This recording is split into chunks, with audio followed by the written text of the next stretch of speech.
The end of 2024 is here, and Weird AF News is doing something special. I'm doing a two-part series of the weirdest stories of this past year. So this is the weirdest stories of 2024. There were a lot. It was hard to choose, but I've narrowed it down to a couple of hours of what I believe is the weirdest of the weird from this past year. Let's get right into it. The weirdest stories of 2024. Here we go. Part 1. A horse and buggy was stolen from a Walmart parking lot while the owner was shopping. Well, this is just straight foolishness. Everybody knows you don't leave your horse running while you go in and pick up a few items. This story is out of Michigan. An Amish family had their horse and buggy stolen while they shopped at a Michigan Walmart. Well, guys, what are we going to do? We got to form a posse, track down this horse thief. Is horse theft still a hanging offense? I do believe it is. The Amish are like, not suitable. We want death by drawn and quartering.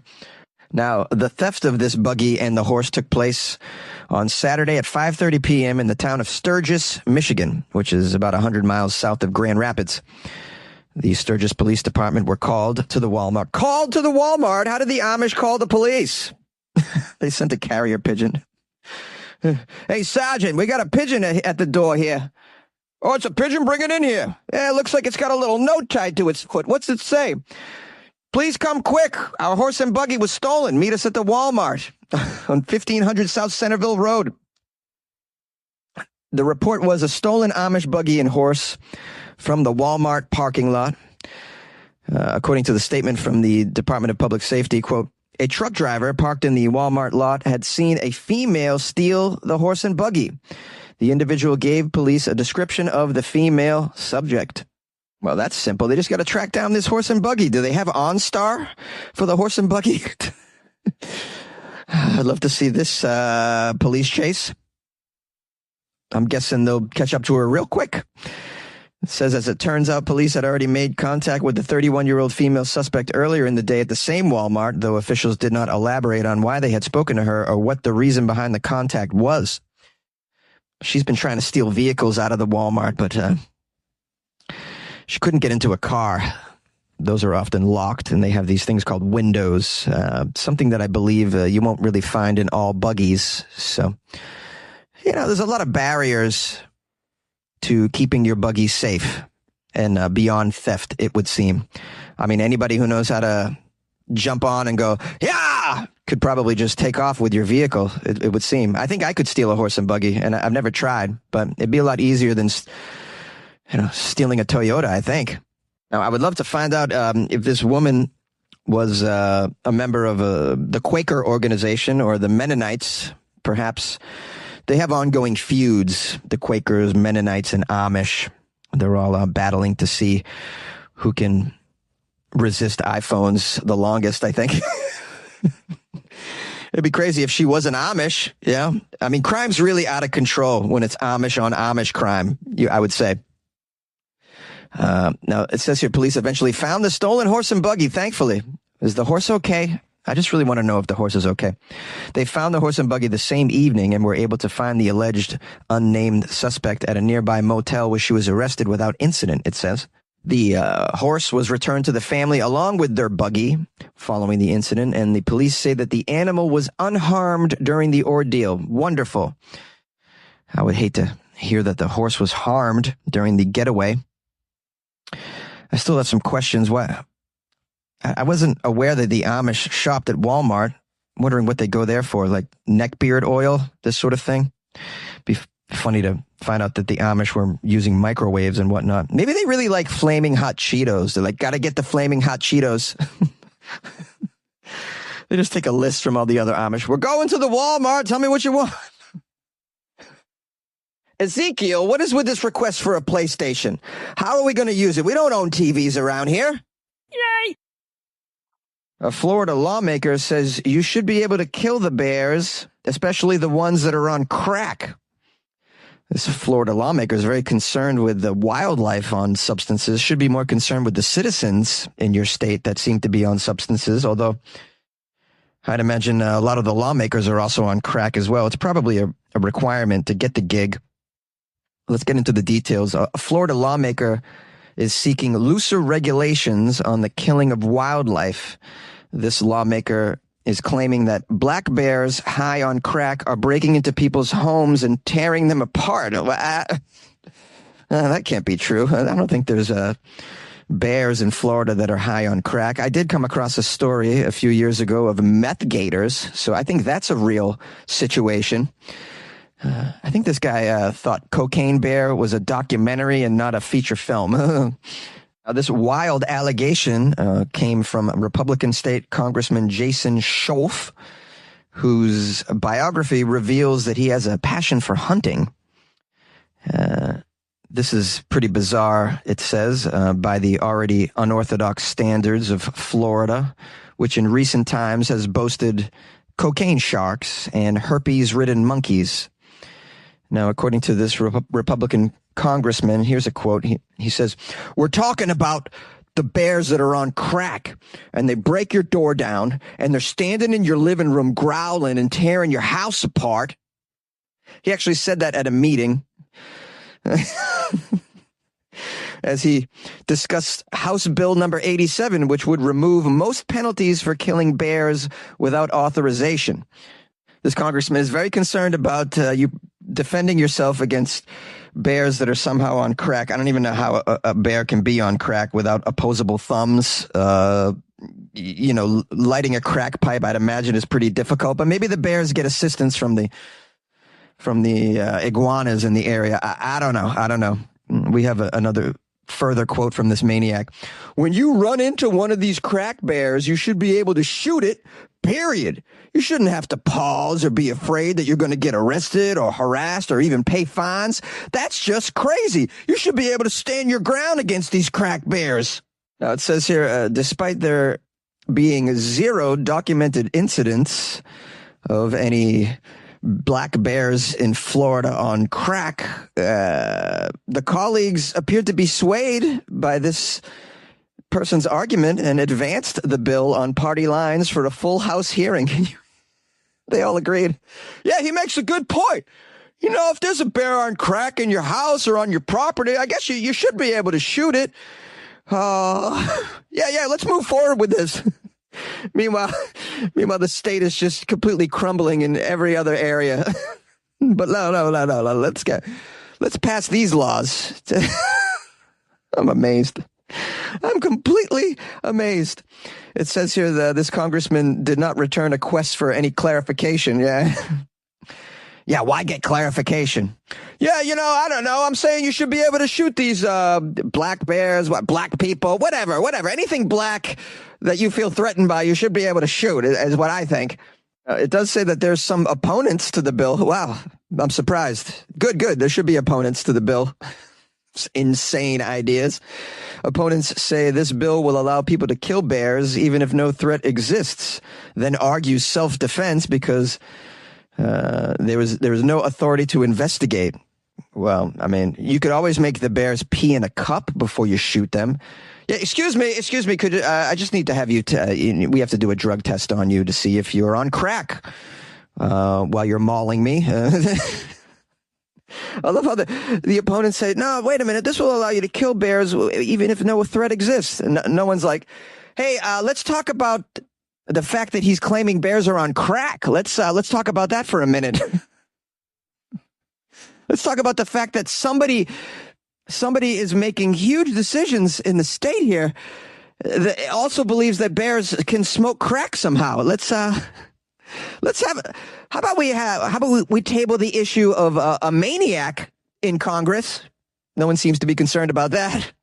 Now, in case you happen to be wondering, are there real bear threats in the state of Florida? Are there even bears there? Well, according to a census, there are 4,050 black bears, mostly located in northeast and north central Florida.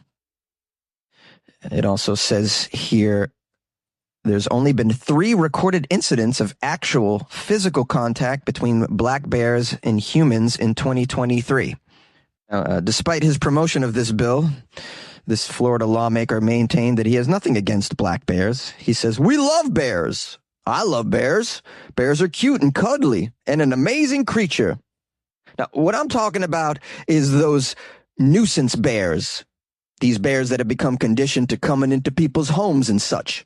You have heard it time and again that bears are shy and scared and they are timid.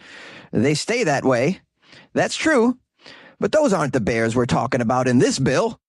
Yeah. You know, I'm talking about those other bears. Those bears that are on crack cocaine. Those bears that are taking jelly babies and bath salts. And those bears that are they're up all night on the kitty flip. And then they come into your home and they try to maul you. Those bears, you know? What are we going to, we can't get them jobs and put them into drug programs or anything like that. You know? I think we should shoot them. Yay! A pastor is accused of selling meth out of a church. This story is out of Woodbury, Connecticut. A pastor has been arrested on allegations that he sold crystal meth out of his church's rectory, according to the police. The pastor of a United Methodist church was taken into custody after police received a tip about drugs being sold out of the church's rectory. Holy smokes! So he's a crystal Methodist, I guess? I'm so sorry. That joke was unorthodox. But I must confess, funny AF. Am I right? Am I right? I mean, come on, man. The jokes write themselves. This guy's selling meth out of a Methodist church. Come on. Come on. This dude put the meth in Methodist. I think we can all agree. This pastor has been charged with possession of narcotics with intent to sell, possession of a controlled substance, and use of drug, paraphernalia. Come on, guys, say it with me. Use of drug paraphernalia, among other charges. I wonder if he's smoking meth out of some holy paraphernalia. You know, they have, what's that thing that you shake and the smoke comes out? Maybe he put meth in that, and he shook it in front of his face and just inhaled it. What do they call that thing? I know I'm going to get emails. Now, it says here, according to the state police, this pastor, this Methodist pastor, was found in possession of crystal methamphetamine in both rock form and crystal methamphetamine that had been liquefied into a hypodermic needle. This guy was hardcore. This guy was shooting up and then giving 4-hour sermons. The people attending church are like, wow, he just goes on and on. Wow. People are staying overnight. He just goes till the morning, this guy. Well, you know, these pastors, they do often preach about things from on high. You know what I'm saying? All this time, we've been asking, what would Jesus do? Apparently meth. Come on, guys. Praise Jesus. Pass the meth. This is outrageous, but I can't say that I'm surprised. And I think in addition to arresting this guy, obviously on the possession of the methamphetamines and for intent to distribute methamphetamines, I think you're going to find some stuff on his computer, guys. What do you think that might be on this guy's computer? I think we can all guess. It probably rhymes with mild corn. That's my guess. Check his computer, guys. Apparently, the police arrested the pastor at the site of a purported drug deal set up by a cooperating witness who had tipped them off. So a little undercover action to nail the pastor and his whole Methodist church meth operation, it seems. Well, you know, in a way, I mean, you can kind of see this coming because church attendance is down. And when church attendance is down, that means donations are down. And sometimes as a business, which churches fundamentally are, you got to do what's called pivot. You know, pivot, also called supplementing your income. Oh, my goodness. This gives a new meaning to the songs that I've heard. You raise me up 'cause I am so damn high on the meth. What? A singer is accused of dosing his bandmate with estrogen in an attempt to steal his woman. It's a very bizarre title. It's hard to believe that it's true. But this is Weird AF News, guys. There's no fake news here. Well, once in a while, I come across a story that's obviously fake after I get to the second paragraph, but sometimes so good, I just got to keep going. Yeah. Why let truth get in the way of a good, entertaining story? This one seems real. We have a small-time hardcore band that's now going viral because of not their music, but a bizarre gender-bending tale. The story involves the singer of the band dosing his bandmate with estrogen in an effort to steal his fiancée. I didn't know you could do that, but apparently that's one approach. If I turn him into a woman, I can steal his woman. Unless, of course, the woman likes the woman. All right, let's keep reading about this bizarre tale. The band's name is Lorona. Never heard of it. They shared their story on their Instagram page. Why would you share this? This is embarrassing. People have no shame, though. Can't wait to rush to social media to share their pathetic adventures. The band claimed that the vocalist Diego attempted to force a transition on his supposed bandmate by giving him pre-workout drinks laced with the female hormone, estrogen. The vocalist's goal in all of this was to make himself look more manly compared to his love rival so that the singer could swoop in. The band's Instagram post called it a stupid caveman mindset that makes zero sense. The vocalist confessed to this during a drinking binge, then admitted it again via text message, according to the band. What is up with these metal musicians now, huh? Can't they just stick to biting the heads off bats and destroying the hotel rooms that they stay in?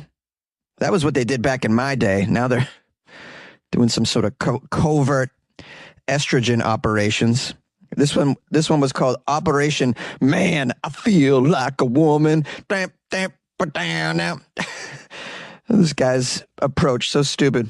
No, I'm going to make him be more, I'm going to make it so that I look more manly than him, and she'll go for me. Did he pound his chest after each estrogen dose? I'd imagine he did. Put the estrogen in the smoothie, then get myself more manly. The band says on their social media, we have decided to part ways with our vocalist Diego due to the admission of very disturbing and concerning behavior towards one of our band members and their partner. Wow, it's a long Instagram post. Wow, they really laid it all out. All about the tampering and the sabotage. They say he has admitted to being obsessed with the bandmate's partner and has been attempting to sabotage their relationship during pre-workout routines where he put high amounts of estrogen in the bandmate's drink. He attempted to force a transition onto him. I'll turn you into a large-breasted woman, you watch. In half a year, you'll be talking like this. And then my manly voice will seem more attractive to your woman. She doesn't want to be with a lady boy. She wants to be with a man like me. This is the dumbest stuff I've ever seen. Wow. Bro. There are much easier ways to steal your bandmate's lady. I'm just telling you. Now, the fallout of all of this is the bandmate got pretty sick. The hormone-laced drinks caused confusion as well as thousands of dollars in medical bills as the victim tried to figure out what was going wrong with him. Here's a quote from the victim. I have had physical changes from the hormones besides stomach ulcers, weight loss, muscle fatigue that I will not get into, as well as serious mental changes. He said, what he did is disgusting and has had an immense negative effect on my life. Yeah. And if someone did this to me, I would break their legs. I wouldn't even think twice about it. Your legs are broken. Not from me. I'm going to pay somebody, but your legs are going to get broken. There's no getting around that, bro. I'm not going to rush to social media to attack you and insult you. Oh no. I'm from Boston and we don't do it like that. This is a sick individual, by the way. Really sick and should go to prison. Really. This is, on some level, this is poisoning someone. Now we have a quote from this POS singer named Diego. I've since been kicked out of Lorona as well, and I will no longer be in the local music scene. Yeah, you should be in prison, bro. You should be in prison, bro. I turned my bandmate into a woman. I stole his woman.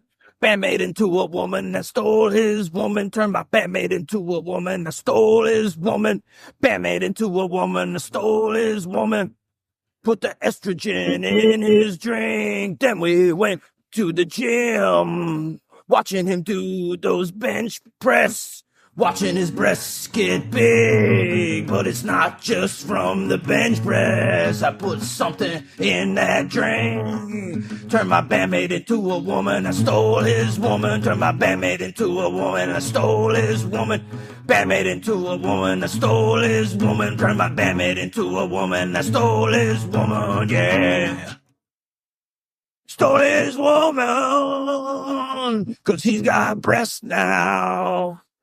Stole his woman. Yay! Meet the woman with 2 vaginas and 2 boyfriends. Her name is Annie Charlotte. She's 25 years old, from Surrey in the UK. She previously made some headlines after revealing that she was diagnosed with something called uterus didelphys. It's 2 vaginas.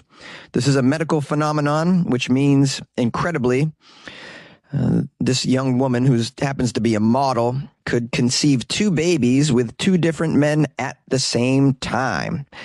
It's pretty miraculous. She also has 2 periods, something that she says she manages with contraception. And she says both of her organs are completely functional. This is pretty wild.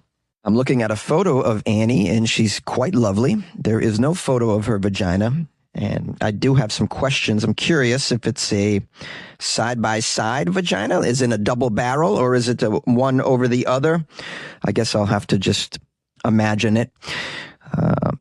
Having 2 periods sounds like a rough way to go about life, though. 1 period's hard enough. To have 2, I mean, can you imagine the mood swings and the pain and everything?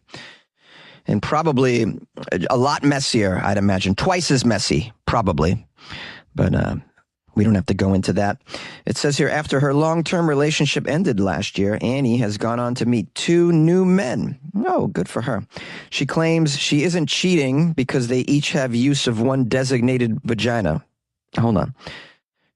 All right, so each one is using 1 designated vagina for each. She says, quote, I don't cheat because I let my boyfriends use 1 vagina each. She says they don't really know about each other either. I never told either of them about each other. I don't think they needed to know. Well, that's cheating, Annie, if you didn't tell them.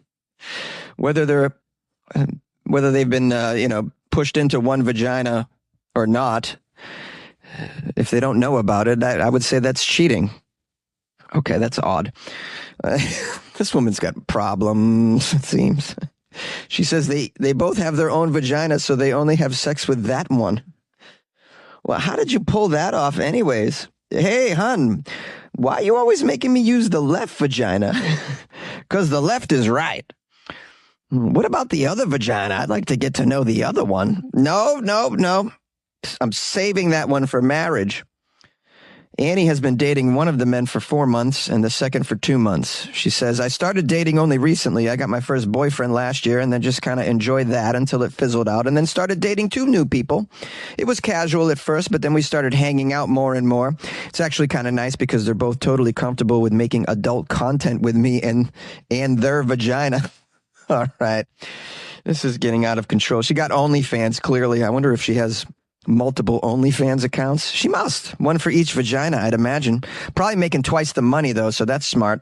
Now, Annie, I don't know if you've thought about this, but you could take on a 3rd boyfriend, I'd imagine, for your other entrance. I'm not going to say it on this podcast. I'm going to keep it clean. I'm going to keep it clean. This story's edgy enough for Weird AF News. But Annie, I mean, think of a 3rd OnlyFans. You could just triple your income. Annie says it's very hard to juggle both men. It's hard having 2 vaginas and 2 boyfriends. She sees them each once a week and spends alternate weekends with them. Yeah, I tried this. I tried to date 2 women. I was like, I got 2 balls. I could date 2 women. They didn't fall for that, though. Annie was diagnosed with this uterus didelphys when she went to get a contraceptive coil fitted as a teenager at a time where she was starting to become interested in dating and exploring her body. At first, she was shocked by it and felt inadequate because she didn't feel that she was normal. But by the time she went to university, she learned to open up about it, even using the quote, I have 2 vaginas, as an icebreaker. That's an odd icebreaker. If someone told me that at a bar, I wouldn't believe them. I would have to say, prove it. Prove it. Annie says she really started to accept it. She said, I stopped looking at it as a medical issue and all the problems that could arise from having children, and instead something that was just a super cool aspect of myself because of people's reactions. They would be shocked, but also very interested. Now, I've completely embraced this and accepted it as part of myself, and I've never been more confident in my life because of my double vagina. Wondering, before she took on the two separate boyfriends, if she attempted to explore to see if there's a man out there with two wangs that she could get with. Does that exist as a condition? Two wangs? Maybe I should Google this. Hold on. Let's see if two wangs exist. Well, it turns out there is an example of this. Two penis situation. It's a condition called dysphalia, a duplication of the penis. I came across this article here describing this man who goes by Double D Dude on Reddit. He was born with this rare genetic condition, apparently. And he went on Reddit with an Ask Me Anything thread and explained that both of his members are around 6 inches long, though one can reach around 7 inches, and that they're both in perfect working condition. And miraculously, it says a Double D Dude can even urinate out of both of his members. Wow, that's crazy. All right, guys, we're learning about the weird private parts that exist out there. I didn't know this other stuff was on the menu, to be honest with you. I knew a guy in high school that had 4 nipples, sort of. Well, 2 normal nipples and then 2 underneath that weren't quite fully nippleized, but they were, you could tell that they were trying to break through. I saw that many times. We were constantly making him show us. Wow. We were so sick in high school. Were you sick in high school? I don't know. High school boys, the worst. Absolutely the worst. Oh, the things I did, not proud of it. Thank God there was no phone videos back then. Well, I met me a girl on a dating site. We went out that very same night. She said, I got a surprise for you. Not one vagina, I got 2. She got 2 vaginas. I fell in love with one. She got 2 vaginas and I fell in love with one. Yay! A mayor was asked if he could cancel the solar eclipse. Let's find out if he was able to stop the solar eclipse. Probably could, but doesn't have the authority, not on that level. Just a mayor. He's like, yeah, I could stop the eclipse, but I don't have the authority. I have to move it up to the state or federal level. Mayor, could you at least reschedule it for next week? Yeah, I'll look into that. Well, my staff is working on it. The problem with that is the moon. The moon is an issue.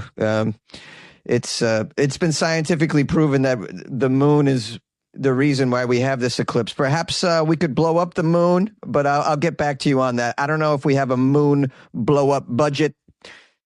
With the so-called Great North American Eclipse, is that what they're calling it? The Great North American Eclipse? Not to be confused with the Lesser North American Eclipse, the Minor North American Eclipse, the crappy, trashy Great North American Eclipse, which happens in states like Florida and Alabama. So we have the so-called Great North American Eclipse. It's today, guys. Many people were gearing up for this rare astronomical event. The last one was in 2017, in case you were wondering. It did cause some confusion, and it annoyed people. There was a little chaos involved, so I can understand why a city would want to cancel the eclipse, but I don't know if the city understands how these things work. Now, let's bring in a state, and it's Michigan, not known for being stupid, but you can't put it past any of the 50 states. It says there's just one incorporated Michigan city within the path of totality of this eclipse, and that's Luna Pier. Now, the chief of police of this small city of 1,300 people says generally there's only one patrol officer during a weekday, but they've had to step it up and they've scheduled 7 officers. This compact town could very well get overrun during the event, which led to residents' concerns. And a quote from the mayor of Luna Pier, who said, "I've been told that I need to stop this eclipse, and I do not have the authority to do that." So yes, people are really concerned, but what can we do? We're just trying to prepare them for what's coming. Well, come on, Mayor. I mean, can't you just reach out to Superman and have him twist the earth the other direction or something? I bet you if you got the Powerpuff Girls on the line, they could do something about this. They're pretty powerful. Now, I can't help but wonder, did someone really tell the mayor to stop the eclipse? Or is the mayor just jesting?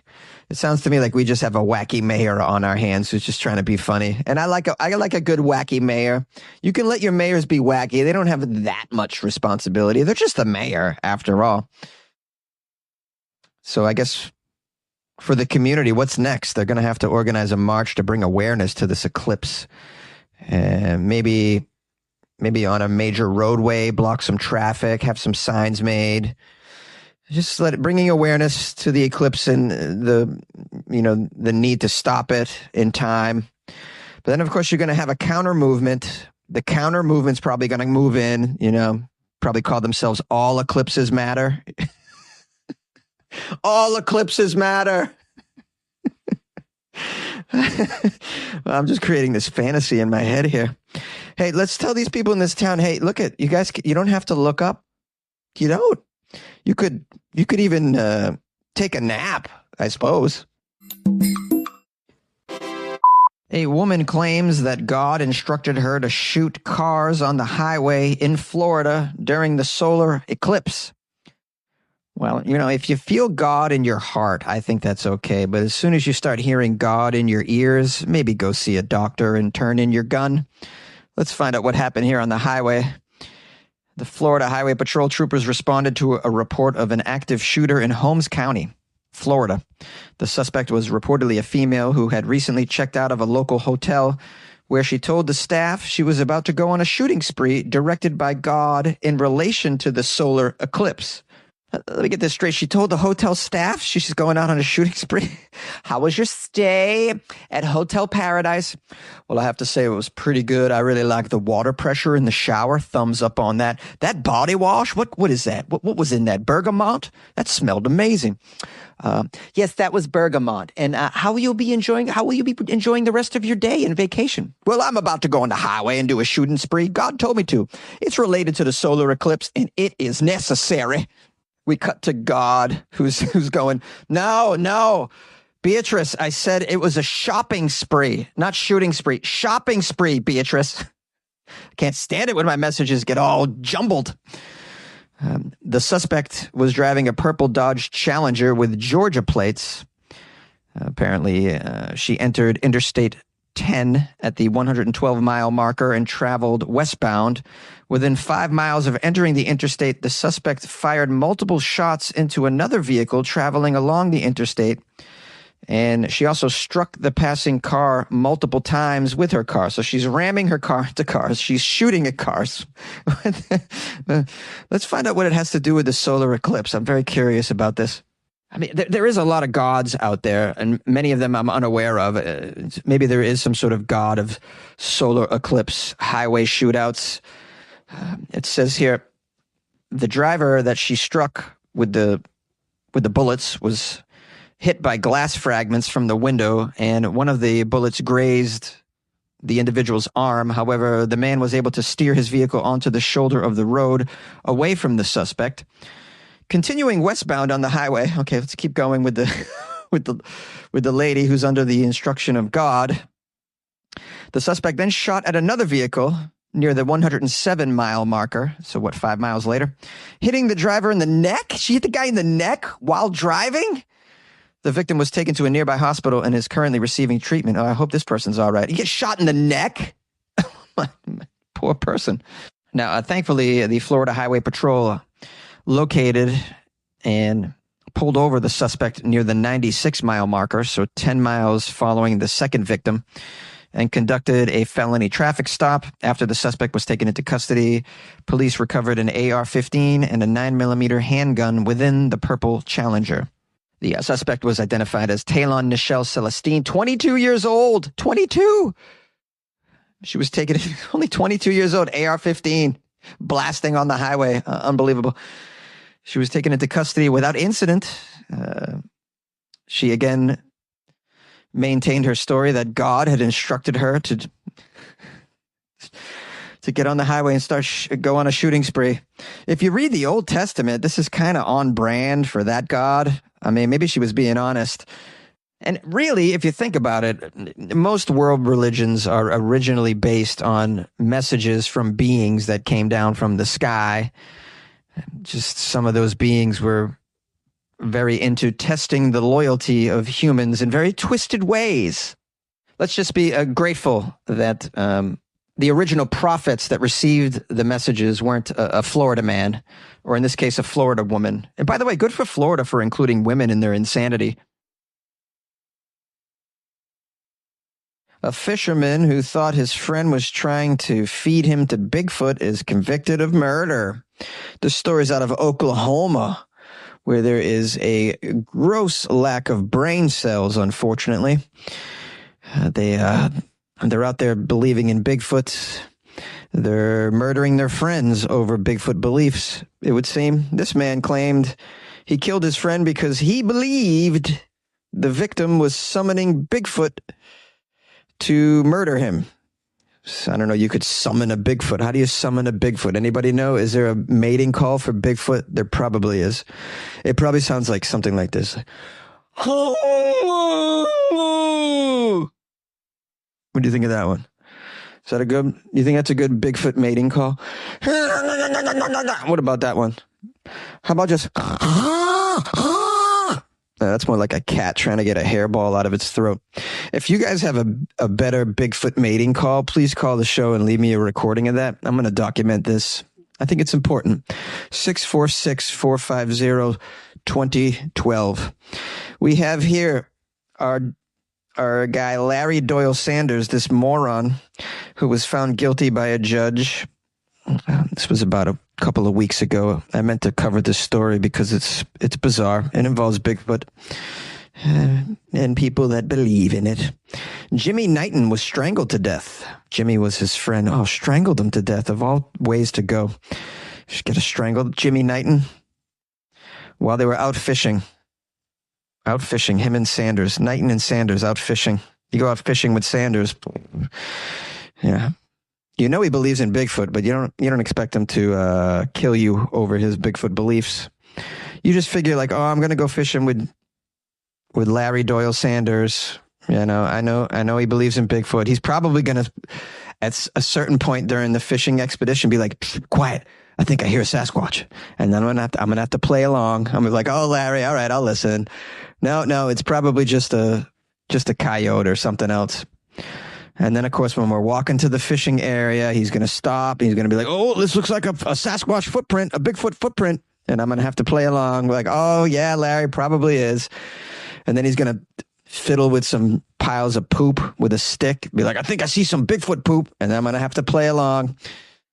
Be like, oh, it probably is Bigfoot poop, Larry. Although I think to me it looks like deer feces. But what do I know? You know, I haven't been hunting Bigfoot as long as you have, Larry Doyle Sanders. You genius. What you don't expect is Larry Doyle Sanders to strangle you while you're fishing because he thinks you're summoning Bigfoot. All right, we got some details of the case here. It says Larry and Jimmy were out noodling. I believe that's hunting for catfish, correct? While out noodling, it says Larry had seen 3 Sasquatch-looking figures by the river. He said this to the court? Okay. Witnesses for the prosecution testified that Larry had said he believed Jimmy was trying to kill him and send his body down the river as a sacrifice to Bigfoot. He's got a lawyer here who claims that his client had acted in self-defense because, you know, lawyers are equally evil and they have a special place in hell, these lawyers. I tell you. My client was acting in self-defense. He believed he saw Bigfoot, and he believed he was going to be sacrificed to the Bigfoot. Do Bigfoots usually travel in packs? Let me Google this. I can't get much information on whether or not Bigfoots travel in packs. There is a lot of information on Bigfoot, though. There are so many groups, Bigfoot research associations. There's a lot of money in organizations out there whose sole purpose seems to be documenting and searching for some mythical beast. There's a lot of effort and funds going into this. Can't get the nut allergy cured, but we got a lot of money towards looking for Bigfoot poop out there. So nice to know. Bigfoots travel in packs. Wow, these are things we need to know, right? What does Bigfoot taste like? Let me Google that. Oh, I'm getting nothing on that. I'm just getting a lot of what does Bigfoot eat websites. I mean, they're breaking it down with this stuff. They know exactly what these Bigfoots eat. They're omnivores, apparently. They both eat plants and meat. They like berries, leaves, and nuts. They know what Bigfoot likes somehow. Wow. Oh, they also eat geese and ducks, raccoons, possums, and skunk, apparently. It's good to know.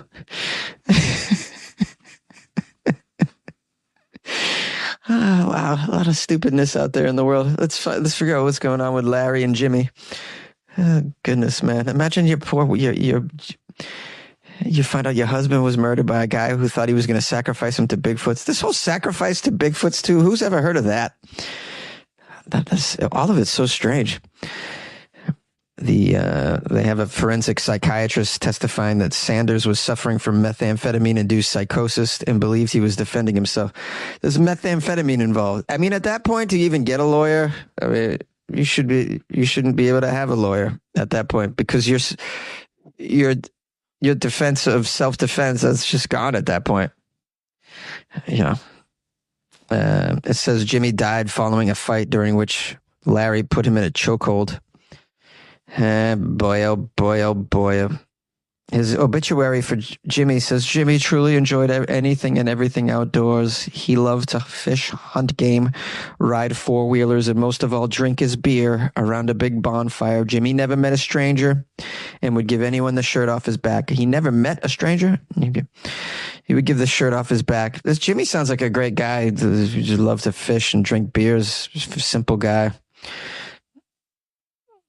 Doesn't believe in Bigfoot, to his credit. Yay! 1, 2, 3, 4. Hunting Bigfoot, hunting it all day. Hunting Bigfoot, gonna shoot him in the face. So yeah, I'm gonna shoot me a Bigfoot. Been hunting Bigfoot today, and I shot something. Let me go see what it is. Oh. Shit, it's a possum. Hunting Bigfoot with my friend Steve. Hunting Bigfoot, I see him in the trees. Oh yeah, I'm gonna shoot that Bigfoot. He's behind the tree. I'm aiming to fire, and I think that I got him. Let me see. Shit, I shot Steve. Hunting Bigfoot, instead I shot Steve. Didn't mean to shoot him, and his family's mad at me. Oh, now I'm going to Steve's funeral, and I gotta explain to his relatives that I mistook him for a fictitious creature that doesn't exist, and that I'm not gonna hunt Bigfoot anymore, but they still pissed. I ain't gonna hunt no more Bigfoot. Yay! A man broke into a former coworker's home to perform an exorcism. The story's out of Indiana. A man is facing charges after he told police he broke into his former Chick-fil-A coworker's home in order to perform an exorcism. This occurred just after 1 a.m. on Tuesday. The police officers in Avon responded to a call. The caller reported a possible home burglary. Officers arrived on the scene and spoke with the homeowner, who said a man broke into the house through the window. This man wasn't supposed to be in the home. Now, it says here, police yelled for the intruder and heard responses from around the house from a 38-year-old suspect. Officers found him, advised the man to come out of the house with his hands up, which he complied with and came out, quote, covered in blood.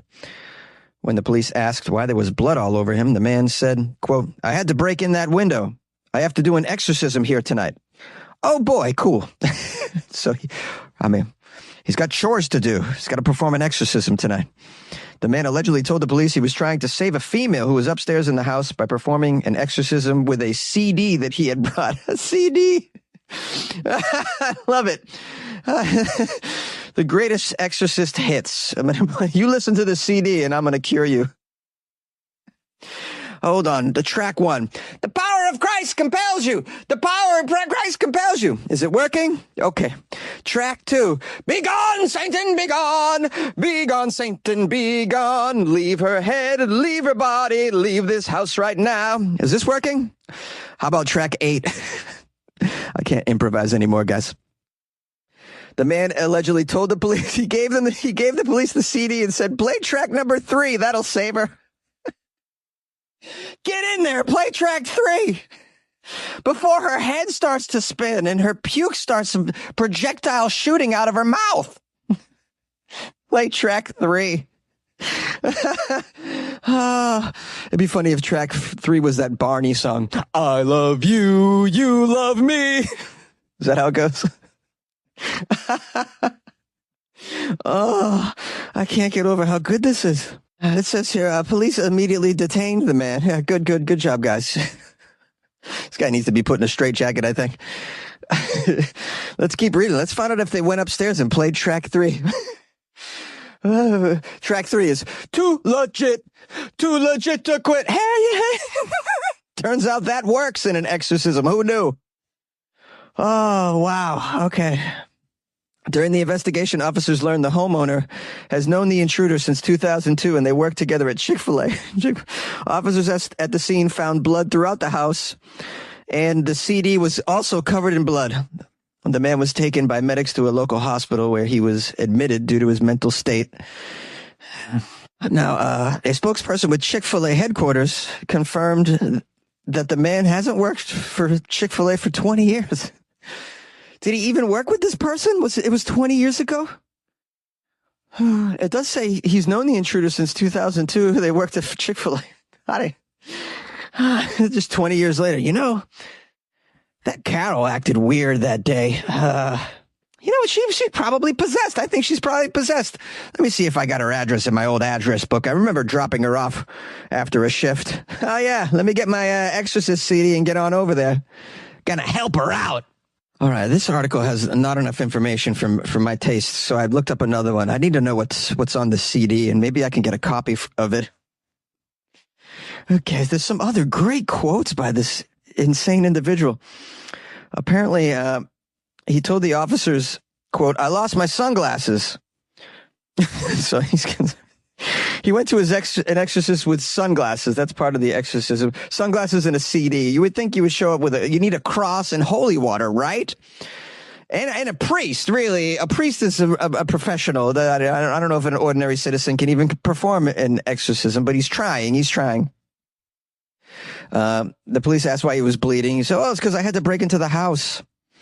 He reportedly told the police, quote, "She hasn't been stabbed, but she is possessed." She hasn't been stabbed. I didn't get to the stabbing yet. That's if I can't perform the exorcism successfully, that's when I get into the stabbing mode, and that's why I brought a wooden stake. Just because she could be a vampire if she's not possessed by a demon. Also, it says here the exorcist told the police officers to get off him and not to, quote, "look into his effing eyes." His eyes or the eyes of the demon-possessed person upstairs? You would think that he would say, "Don't look into her eyes, whatever you do." Officers spoke with the victim as well, said they'd known each other since 2002.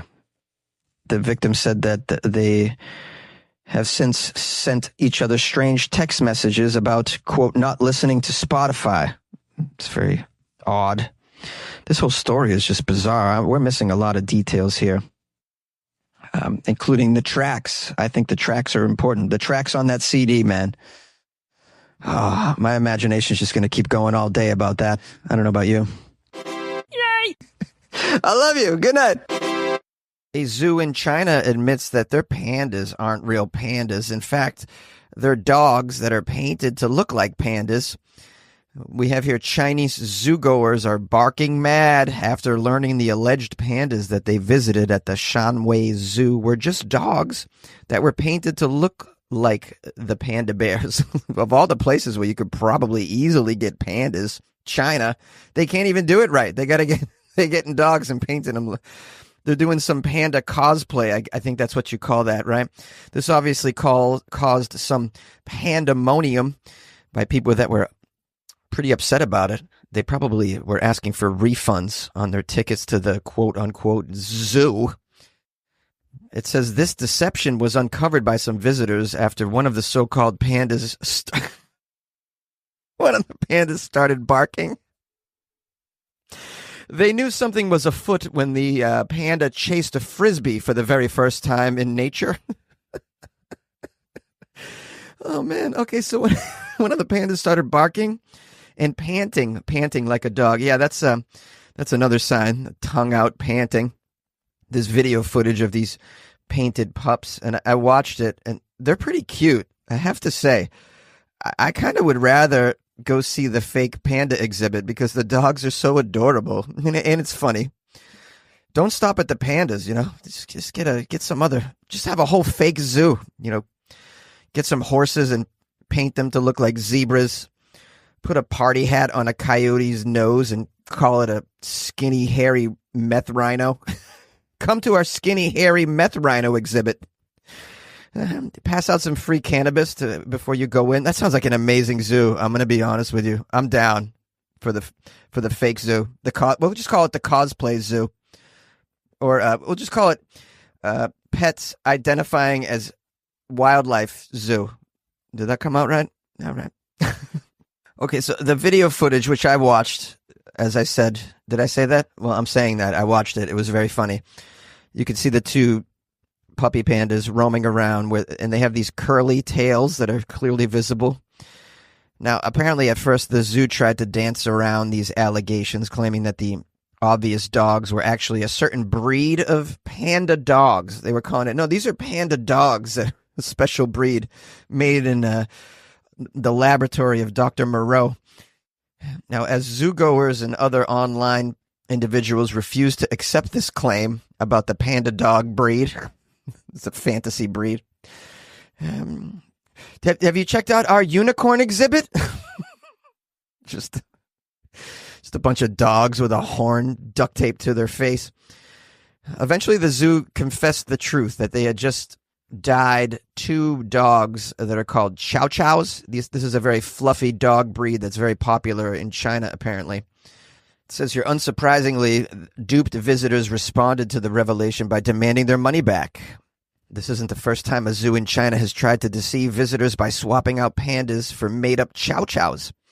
Back in Maine, the Taizhou Zoo admitted to pulling off a similar scheme, though they defended the ruse, saying the disguises were the next best alternative that they could offer up.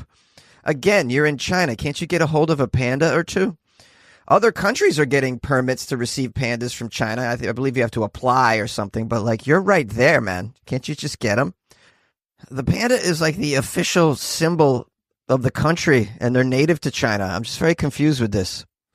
If a bunch of moronic Florida men can easily get a hold of as many tigers as they want, which seems to be the case, I don't understand why you can't get a real panda over there in Panda Land.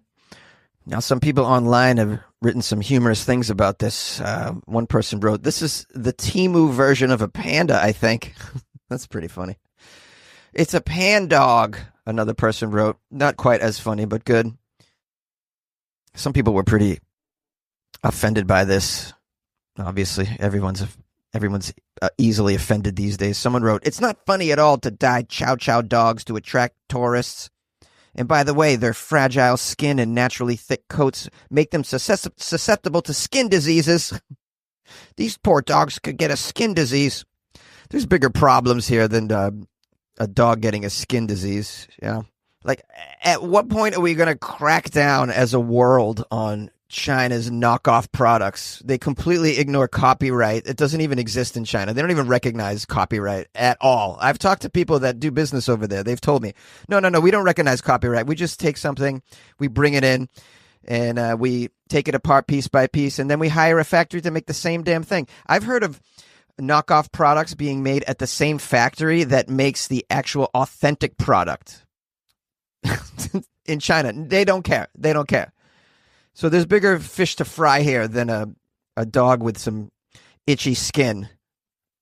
They're painting the dogs. They're painting the dogs. They're shaving the cats. They're painting the dogs. They're shaving the cats. Come on over, baby, pet my panda poodle. Come on, baby, come and pet my panda poodle. My panda poodle is ready for some petting. I gave it a bath. It's ready for some petting. A pet crocodile died after being tossed into the Alaska snow during an argument between brothers over anime. Sounds more like a Florida story. Did you know that Alaska had its own Florida men? No idea. Alaska, I guess, is like Florida on ice. Stories out of Anchorage. A pet crocodile has died, and two brothers are facing some charges after getting into an altercation in Alaska that involved their respective exotic pets, according to the state troopers. They say 33-year-old Tyler Lowe, 30-year-old Ricky Lowe, Tyler Lowe and Ricky Lowe. Yeah, of course, they're up to no good. They were taken into custody and charged with animal cruelty and assault. This all follows a bizarre encounter that turned pretty violent between the Lowe brothers, which probably isn't the first time. In case you don't know, alcohol is the number one sport in Alaska, so I've heard. There's not much else to do. And when you drink a lot, you eventually throw reptiles at each other during an argument about anime, apparently. Troopers say the argument stemmed from a disagreement regarding anime. So, and that seemed to escalate. I don't know what anime they're arguing about. Let's keep reading and find out. I'm actually a fan of old school anime, so maybe I can relate. Maybe I can take a side of one of the Lowe brothers. I never thought I'd say that because, you don't want to admit that you're going to ever take the side of either Tyler or Ricky Lowe from Alaska because you know what they're all about. So Tyler Lowe allegedly tossed his younger brother's pet alligator out of an apartment window and into the snow, prompting Ricky Lowe to do the same to Tyler Lowe's pet crocodile. So one of the brothers has a pet alligator, the other has a pet crocodile. I don't know how you keep a pet in Alaska. That heating bill must have been enormous. Today I learned that apparently you can have pet crocodiles and alligators in Alaska. I mean, I had no idea this was allowed, although Alaska seems to be kind of like the Wild West. It's very much frontier land. You can kind of probably do what you want up there. Let's keep reading and find out if the pets survived, and maybe they'll mutate after being tossed in the snow. Looking forward to the Ice Croc film. You guys know, it'll be like the sequel to The Thing, which also took place in an icy environment. I love that movie, by the way. Okay, so police say Ricky Lowe called the police on his brother, Tyler Lowe, after Ricky Lowe and his 2-year-old child left the residence. Troopers allege that Ricky Lowe was driving while intoxicated as well. So Ricky drove drunk with his 2-year-old after the residence. I didn't want to report my brother as being a jerk. Me and my kid we're driving to the station right now. We want some protection. And he threw my crocodile in the snow. Ricky Lowe's alligator pulled through, thankfully. Oh, good. Good thing the alligator lived. It appears Tyler Lowe's crocodile didn't live. My goodness. Well, one of these reptiles is better acclimated to the snowy environs of Alaska, it would seem. So at least we know that. Is science going to get on this study? Not that you even need to do a study at this point. You could just read this story, and now we're learning what sort of reptiles can be kept up there. Will pythons survive up there? I'm asking for Florida. Neighbors in the same apartment complex. Can you imagine these neighbors, what their life's like? They got to live with Ricky and Tyler Lowe and all of their antics, pet alligators and crocodiles, and probably some meth. Neighbors say they saw law enforcement arrive on the scene. Matt is one of the neighbors. He said that multiple state troopers were present and searching for the missing reptiles out in the snowy wilderness. Here's a quote from Matt, the neighbor. They go, have you seen an alligator run past here? And I said, you guys are kidding, right? Imagine that. You live in Alaska, the cops come up to you. Have you seen an alligator run by? Well, I mean, if you're living adjacent to these two brothers, you probably already knew about these reptiles. These maniacs probably took them for a walk. Matt has more of a quote here. He goes, no, I'm a state trooper. I wouldn't kid about something like that. I really want to know. Have you seen an alligator run past here? Matt says he didn't see any of these exotic animals at any point in the night. And after living next door for a month, he never even knew that they were there, he claims.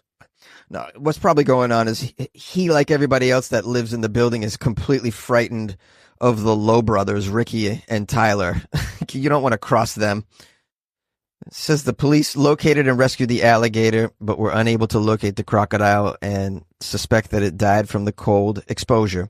Ricky Lowe has been charged with DUI and child endangerment for allegedly driving away from the argument while under the influence with his son in the car. There's a lot going on here between Ricky and Tyler Lowe. It's very much like Trailer Park Boys situation going on up there. I mean, these brothers have a combined IQ that's less than the temperature in Anchorage. Okay, it says both men will be arraigned. No mention on what the anime argument was. I'd imagine it was something like, do you think Spike Spiegel could beat Guts? Or something like that. Are you guys hip to these references I'm throwing out there?